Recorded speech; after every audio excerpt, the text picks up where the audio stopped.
You guys Doc Savage's men? That's right. You guys cops? Name's Sergeant Neville. Doc Savage told us we'd find you here. You'd all better come down to the station house with us. Your leader's under arrest for murder.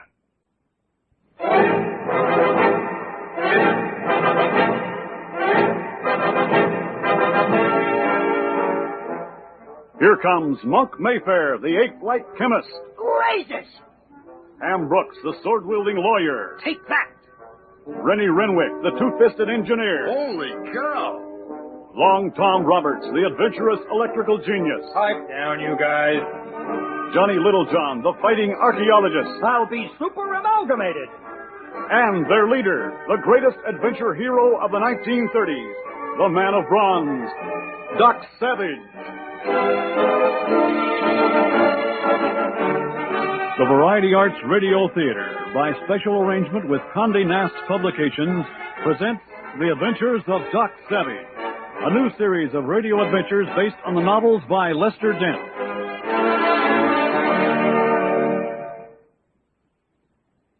Today, Three Black Sticks, Chapter 2 of the amazing story, The Thousand-Headed Man. In London, Doc Savage and his 5 assistants have been given a mysterious black stick by a stranger. The stranger, one Rex Maples, then scours London for 2 matching sticks, one of which is in the hands of a mysterious Oriental named Sen Gat, who captures Maples and tortures him into revealing that Doc Savage has one of the sticks. Sen Gat's men, failing in an attempt to obtain this stick from Doc, return to their leader, unaware that Doc and Monk Mayfair have followed them. Overpowering Sen Gat and his henchmen, Doc hears a grisly story of a forgotten city in the jungles of Indochina, ruled by a creature known only as the Thousand-Headed Man. Sen Gat also reveals that the mysterious black sticks are keys to the secret of the Thousand-Headed Man, and that his men are on the trail of the 3rd stick, which is owned by young Lucille Copeland. Doc and Monk speed to Lucille Copeland's home in hopes of heading off what they expect will be an attempt on the woman's life. We just tied on to Wallabout Street, Doc. Yes, Monk. Number 90, where Lucille Copeland lives, should be just ahead. There it is. Stop here, driver.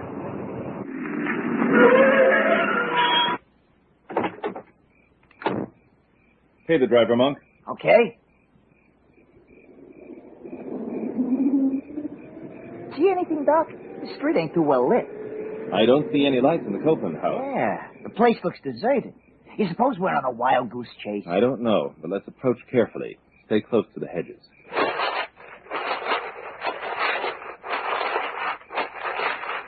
Wait, Monk. I smell something. Something sweet. There's roses growing at the next house over. No, in addition to that. Wait. Look, moving toward that tree. Huh? Where? Down, Monk. Blazes! Did you see who shot at us? Yes, it was a woman, a very attractive, dark-haired young woman in gray tweed. Lucille Copeland? Perhaps. See her, Monk? There, in the shadow of that large elm tree. Oh, yeah. We're too exposed here. Follow me through this thicket. Hey, look! There's a door. That one went high. Let's try that door. Hey, what's going on? Sound like the whole neighborhood woke up. Bet you the cops won't be long now. Door's unlocked. Think it's safe to go inside? No less than being shot at out here. I have a flashlight. Have your super machine pistol handy. All set, Doc. I got mercy bullets in the drum, so no one will be hurt. Good. Here comes the light. Yo! Corpses! 3 of them! Yes. Melees. Probably some of Sen Gat's crew. Still warm, too. They're sure a mess, ain't they? Yes. Look at those chest wounds. They're ragged. I'd say a crease cost them. Yeah. That's one of them wavy Malay swords. This don't make sense, Doc. Or does it? I know that trilling sound you make, Doc. You've discovered something important, haven't you? Yes, Monk. You see that bottle of perfume on the table? Huh? I'd recognize the brand. It's the same scent as the one I smelled outside when the woman ran past. Blazes! That means she lives in this house, and it's probably Lucille Copeland. But what did she shoot at us for? She may have been frightened. Obviously, these 3 murders were committed not many minutes ago. We'd better... That may be her now.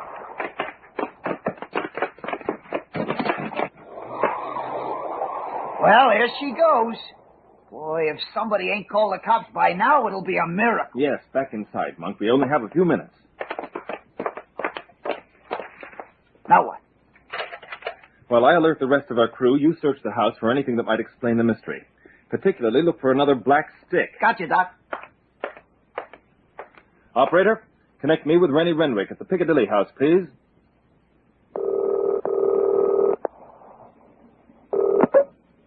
Rennie Renwick speaking. Want some exercise? Yeah, we might stand some, Doc.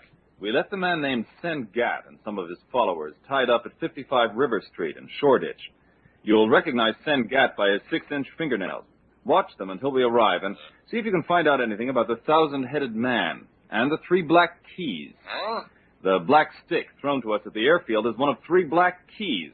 We've got 2 of them now. Holy cow, this is sure getting to be a strange business. And bloody, too. 3 men have been knifed so far. Watch out for more of Sen Gat's men who may return to that house. We're on our way, Doc. No identification on them bodies, Doc. But I found some letters to Lucille Copeland. No black stick, though. Maybe a more thorough search will turn something. Oh! Look out the window!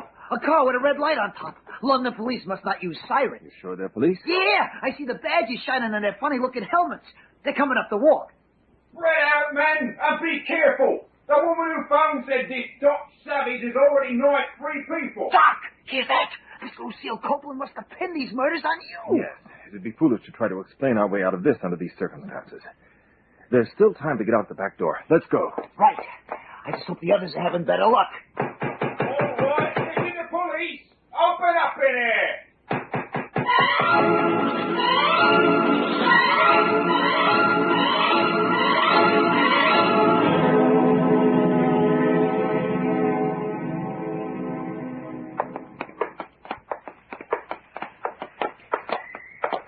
This is it, fellas. The address Doc gave me. Looks quiet. The whole neighborhood looks quiet. The only person around is that sidewalk vendor who gave us a bilious stare as we went by.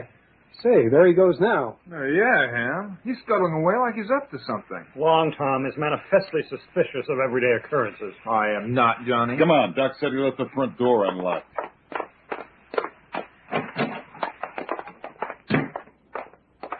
Holy cow!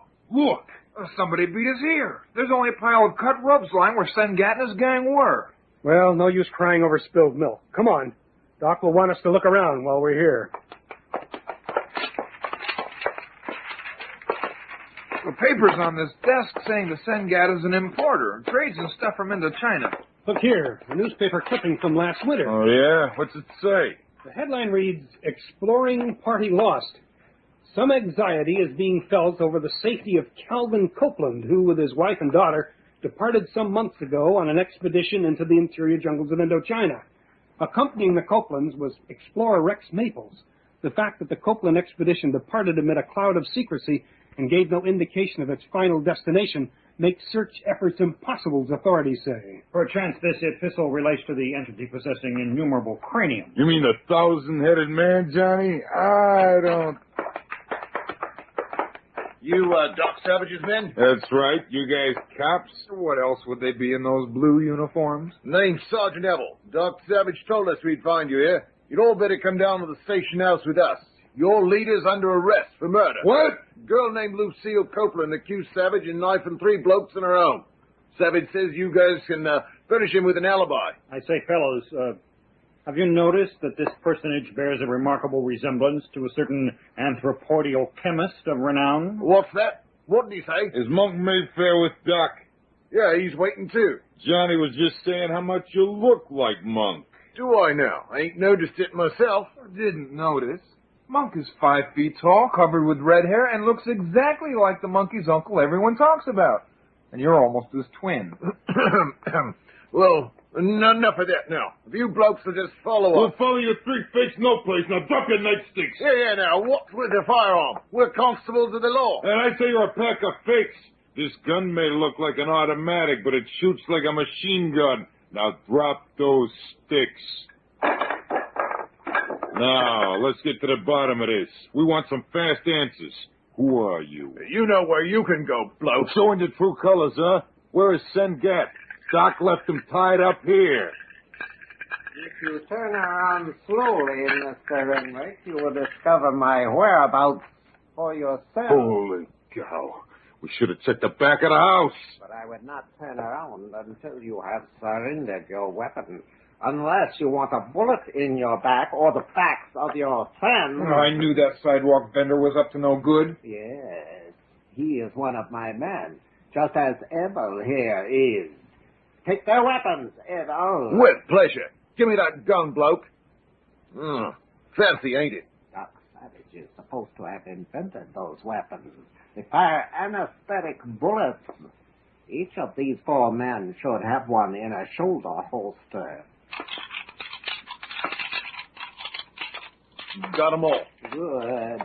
I plan to lure you into our little trap. Worked well, don't you agree? Okay, so the Bobby uniforms put us off guard. What now? We shall search you. You may have one of the black keys. Ever!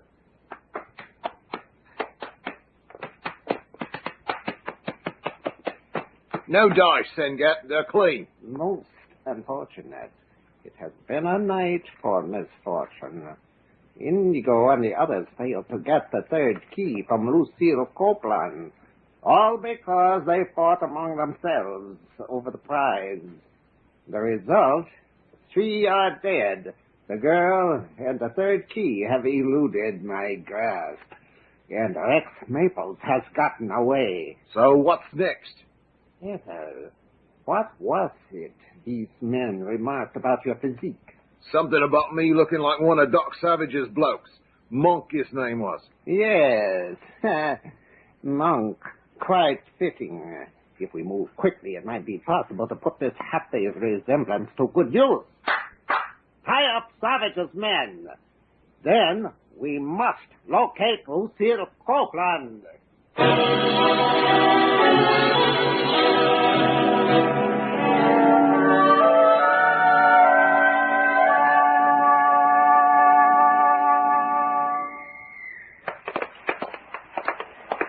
There's Sengat's house, Doc.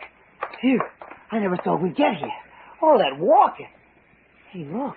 Sengat's front door is wide open. Yes, I see that. But look over there, at that sidewalk vendor. Yeah. Hey, he sees us. He's making a run for it. Come on. He's going around the corner, Doc. There he goes.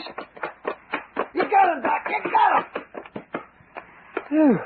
That was fast traveling. Monk, check Sengat's house while I question this man. Right. All right, you. Suppose you tell me about Sengat. Don't know, huh? You may change your tune. Hey, Doc, the place is deserted. No Rennie, no Sengat, nothing. All right, Monk. I think this vendor knows something. Now, what's behind that 1,000-headed man business? Me not know. Ah, he speaks English, huh? Yes, but he's being uncooperative.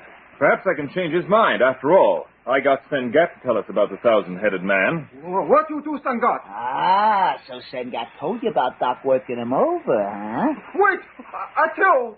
Listen, Calvin Copeland us same fine city of 1,000-headed man one time. 2 other fella with him in plane. Something bad happened. Copeland fella get away. Sangat learned this from Indigo. Where did this Indigo learn about the 1,000-headed man? What Maples tell Indigo? Maples with Copeland fella escape with him. Where did the black sticks come in?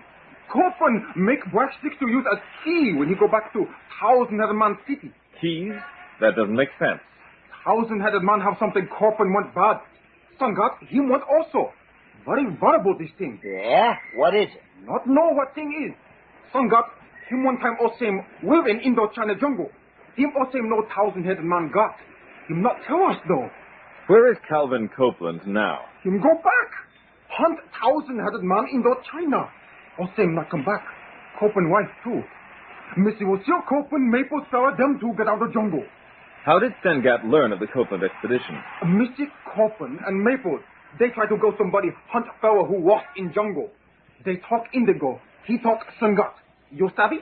Where did my men go? The ones who were in that house? Sangat take. Not nowhere. Blazes, Doc.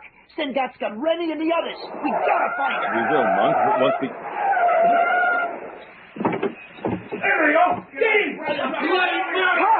They found us. They're coming right at us. There are only 5 of them, Monk. I hate to assault officers who are only doing their duty, but I'm afraid we have no choice. We can't afford to be arrested now. Got you, Doc. Here they come. Now!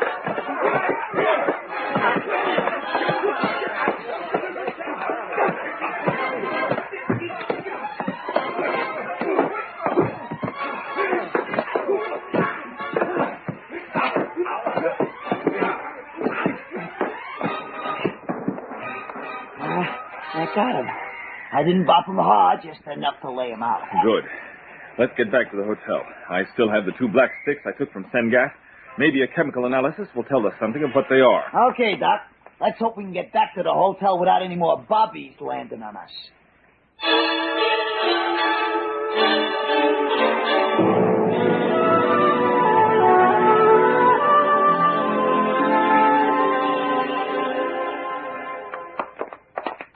Boy, am I glad to be back. My feet are killing me. Evidently, the police haven't thought to post guards at the hotel. Hey, there's somebody in our room. A guy and a girl. And she's got a gun, Doc. Doc? Are you Doc Savage? Yes, and you are the woman who shot at us earlier this evening. She is? Oh, then I may... A mistake, I'm sure. That is, if you're talking about shooting at us. Why don't you lower that pistol? Of course. Maybe I can explain this, Mr. Savage. This is Lucille Copeland, daughter of Calvin Copeland, the famous explorer. Yes, I know. And you are... My name is Rex Maples. I'm an explorer, too. I threw that black stick to you at the airfield. I see. Mr. Savage, my father and my mother, I want your help in finding... Let's clear up the matter of you shooting at Monk and myself first, shall we? I can explain that. After I threw the stick to you, I went to get the second stick from an Oriental named Sengat. But I was captured. Indigo, one of Sengat's men, threatened to brand me unless I did what they wanted. Which was? To go along with Indigo and his men to Lucille's house, pretend they were friends of mine, and get Miss Copeland's black stick. I see. I gave them the stick, but then they began to fight among themselves. The one called Indigo wanted the stick for himself. He stabbed 2 of the others after one of them had killed a 3rd man. Well, that explains the 3 dead guys we found. Yes. There was a lot of confusion during the fight, and Mr. Maples and I managed to slip out the back door. We split up, and then you showed up. I fired over your heads to warn you off, and then I ran. Huh. We must have just missed that Indigo character by a hair, Doc. I met Mr. Maples at a prearranged spot. We decided to come to you. Then Indigo has the 3rd black stick. No, I snatched it during the fight. Here it is. Yes, just like the others. Just a round stick of something like rubber. Except it isn't rubber. Boy, this is swell. Now we got all 3 of them. Yes? This is Sengat. I have words of wisdom, Savage. So have I. Turn my 4 men loose, now. Precisely what I want to discuss. I propose a trade. What kind of trade? Your men for the black sticks. No deal, Sengat. You fool! Your men will die horribly at my hands. And a tip to the London police that you are at your hotel will mean your apprehension. You're still wanted for murder, you know. That was a nice piece of trickery. Yes, wasn't it? A woman did call the police. But of course it was not Lucille Copeland. I know. Call me in an hour, Sengat. I'll have an answer for you then. You cannot fight me successfully, Savage. I am... That was Sengat?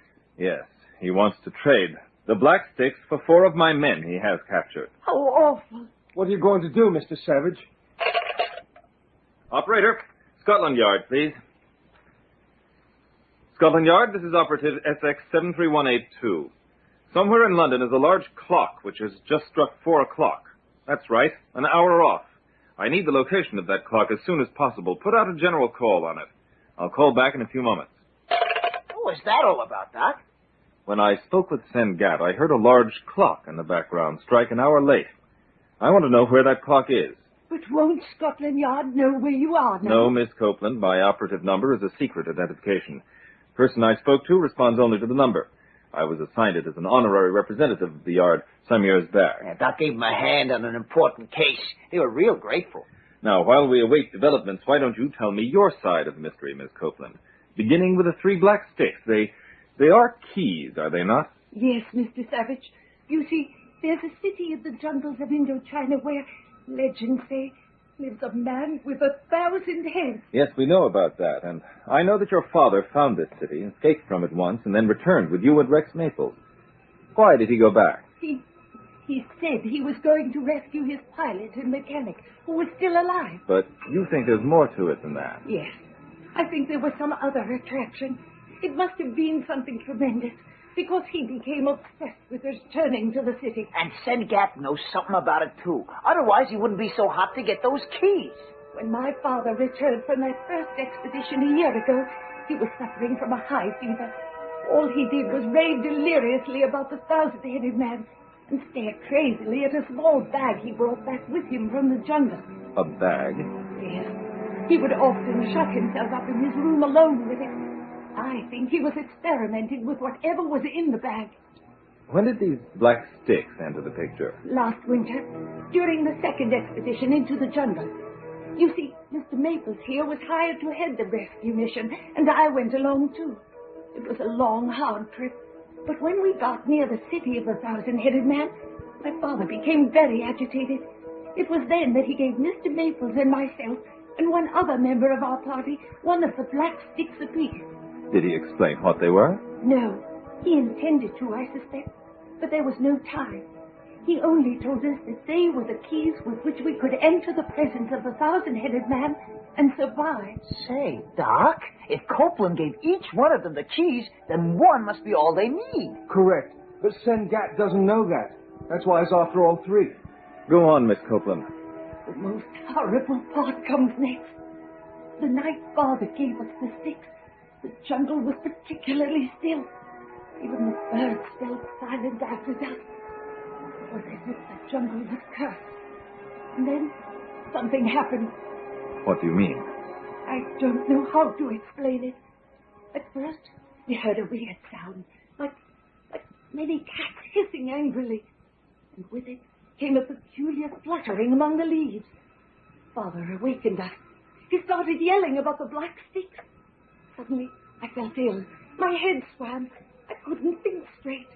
Father felt it too. He told me to run for my life. He pushed me out into the jungle, and I remember running through the undergrowth for what seemed like hours. Then I must have blacked out, because I can't recall anything. Places. I don't know how long I wandered. When I regained consciousness, I started back for the camp. That's when I found Mr. Maples and another member of our party. Both were as dazed as I was. We tried to find my father and the others, but we became lost in the jungle. After a while, the other man died. We took his black stick and eventually found our way to civilization. Can you add anything, Maples? Almost nothing. I was overcome by the same thing that affected Miss Copeland. Whatever it was, it came up upon us as if it was invisible. Quite a story. Which, unfortunately, the authorities refused to believe. Our attempts to organize another rescue expedition failed miserably. That's when I met up with Indigo, one of Sengat's pirates. I tried to interest him in a new expedition. He led me on and learned enough of the story to realize there was something of great value at stake. He tortured me into telling about the black sticks. He took one before I could get away from him. We were at our wits' end, Mr. Savage. Then we heard you were arriving in London. I sent Mr. Maples to meet you. But I couldn't get through the crowd at the airfield. I threw the stick to you instead. Then I went to try to get the third stick from Sengat, and you know the rest. A very weird tale. Miss Copeland, you believe your father is still alive? Yes. We have no proof, of course. But Father felt some members of the first expedition were still alive in the 1,000-headed man city. So I can only hope he is there also. I see. Hey, Doc, ain't it about time to call Scotland Yard back? Yes, thank you, Monk. Excuse me. Operator, Scotland Yard, please. This is operative SX73182. Do you have the information I requested? I see. Thank you. The clock is on a building at number 13 Old Crossing Lane. Monk and I will investigate. Here are the 3 black sticks, Miss Copeland. I suggest you and Maples stay here until we return. Let's go, Monk. Oh, boy, action at last. Send Gaff, here we come.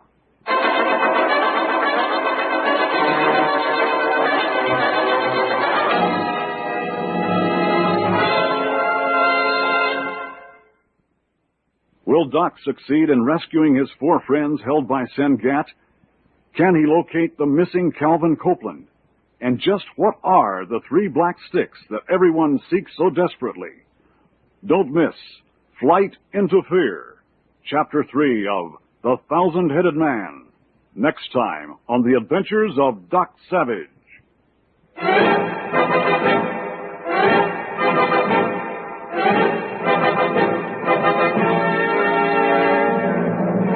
The Thousand-Headed Man was written by Lester Dent and adapted for radio by Will Murray. Featured in the cast were Daniel Chodos, Robert Towers, Bill Ratner, Ann Ross, Kimmett Mustin, Art Dutch, Bob Farley, William Irwin, Michael McConaughey, and Scott McKenna. Also heard were Douglas Kohler and Bob Lines. Sound effects were created by David Surtees, assisted by Jerry Williams.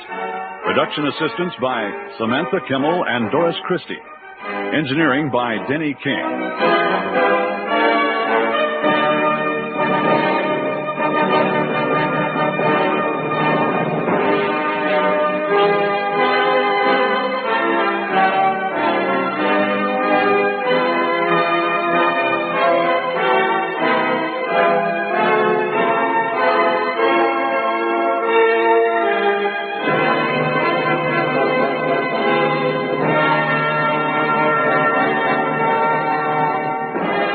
The Adventures of Doc Savage is produced and directed by Roger Rittner and is a presentation of the Variety Arts Radio Theater.